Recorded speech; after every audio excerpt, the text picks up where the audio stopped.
Salam damai sejahtera di dalam Tuhan kita Yesus Kristus.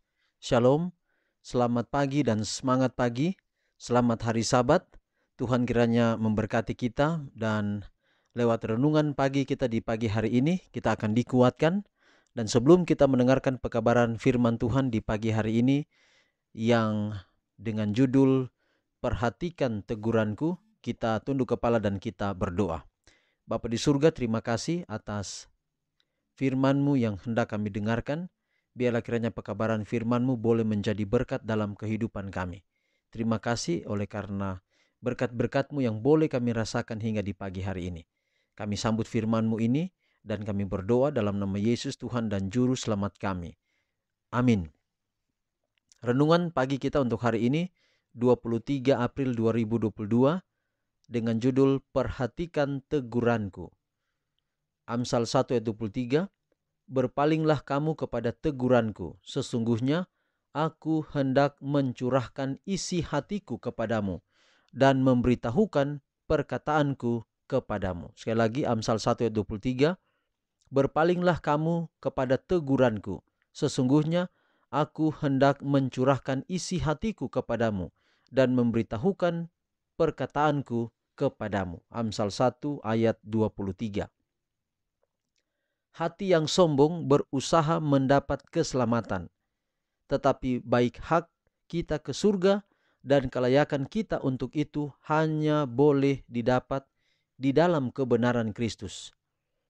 Tuhan tidak dapat berbuat sesuatu untuk memulihkan manusia sampai manusia itu mengaku kelemahannya dan mengikis segala kesombongan diri dan menyerahkan dirinya ke bawah pengawasan Tuhan. Kemudian barulah ia dapat menerima pemberian Allah yang sudah siap untuk dicurahkan. Dari jiwa yang merasakan kebutuhannya, tidak ada yang ditahankan. Ia tidak dihalangi datang kepada Dia, kepada Yesus, kepada Allah yang di dalamnya berdiam segala kesempurnaan. Jadi jika kamu manusia dan jahat, tahu memberi pemberian yang baik kepada anak-anakmu, apalagi Bapamu yang di surga, Ia akan memberikan Roh Kudus kepada mereka yang meminta kepadanya. Roh Kudus wakilnya adalah yang terbesar dari segala pemberian. Semua hal-hal yang baik terdiri di dalamnya. Pencipta itu sendiri tidak dapat memberikan apa-apa yang lebih besar dan lebih baik kepada kita apabila kita memohon kepada Tuhan untuk mengasihi kita di dalam kesedihan kita dan untuk membimbing kita oleh Roh Kudus-Nya. Dia tidak akan pernah menolak doa kita.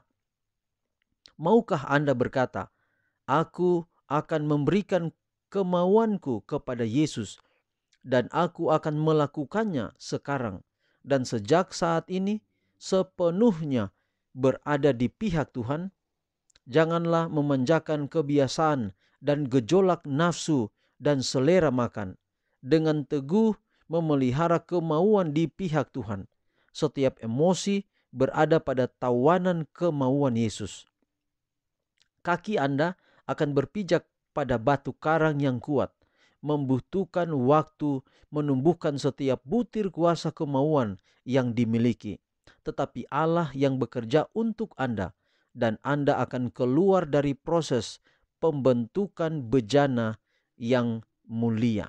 Jadi saudara, kalau Tuhan menegur kita, itu berarti bahwa Dia mengasihi kita. Sama seperti orang tua ketika memberikan satu sanksi kepada anak yang bersalah, itu adalah teguran.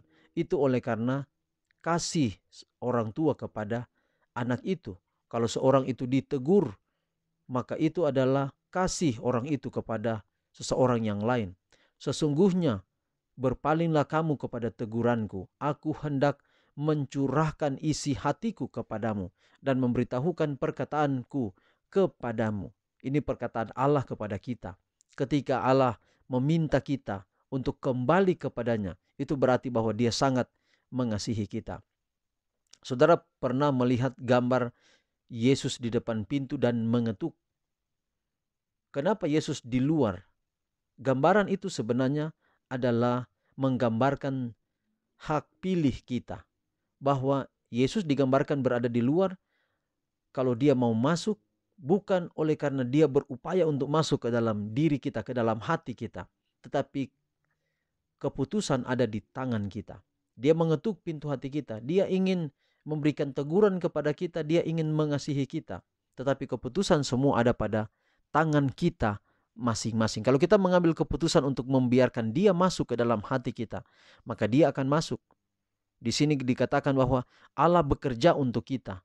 Dia ingin kita ada dalam proses pembentukan, seperti membentuk sebuah bejana. Untuk menjadi bejana yang baik itu harus dibentuk dengan penuh ketelitian, dengan tangan yang terampil. Dan Yesus mampu untuk melakukan itu. Tetapi keputusan ada pada tangan kita. Artinya bahwa kita mau jadi orang yang baik atau orang yang jahat, keputusan ada di tangan kita.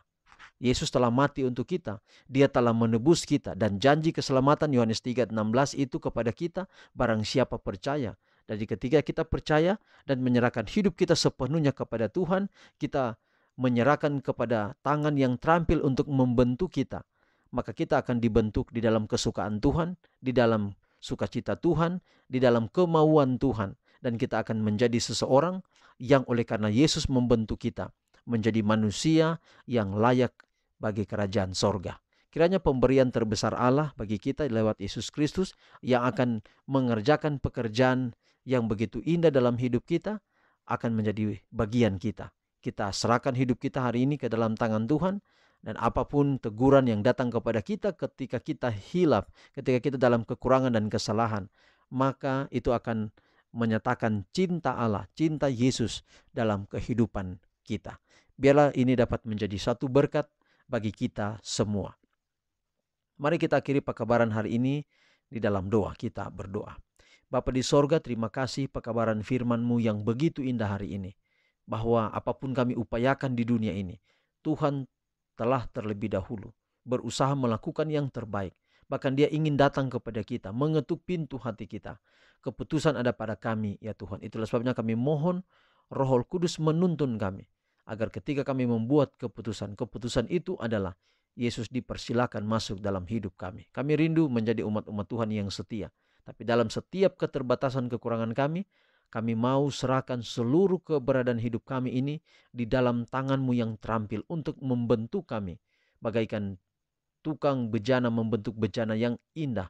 Pada akhirnya kami dalam tangan-Mu dibentuk memiliki karakter sama seperti Tuhan. Ketika Engkau datang, kami ada dalam kerajaan-Mu yang penuh dengan sukacita. Berkati kami sepanjang Sabat ini dalam pemeliharaan Sabat, dalam perbaktian, dalam peribadatan. Biarlah kiranya kami boleh menikmati sebagaimana Lukas 4 ayat 16 kebiasaan Yesus. Salah satunya yang dicatat adalah Dia ke tempat ibadah pada hari Sabat. Tuhan berkati, kiranya kami boleh mencintai Engkau dengan mencintai hari Sabat-Mu di atas dunia ini. Berkati sepanjang hidup kami taruh hidup kami ini ke dalam tangan Tuhan. Tuhan memberkati Engkau dan melindungi Engkau. Tuhan menyinari Engkau dengan wajah-Nya dan memberi Engkau kasih karunia. Tuhan menghadapkan wajah-Nya kepadamu dan memberi Engkau damai sejahtera. Terpuji nama Tuhan, dalam nama Yesus kami telah berdoa. Amin. Demikian pekabaran kita untuk hari ini. Tuhan memberkati kita semua. Shalom.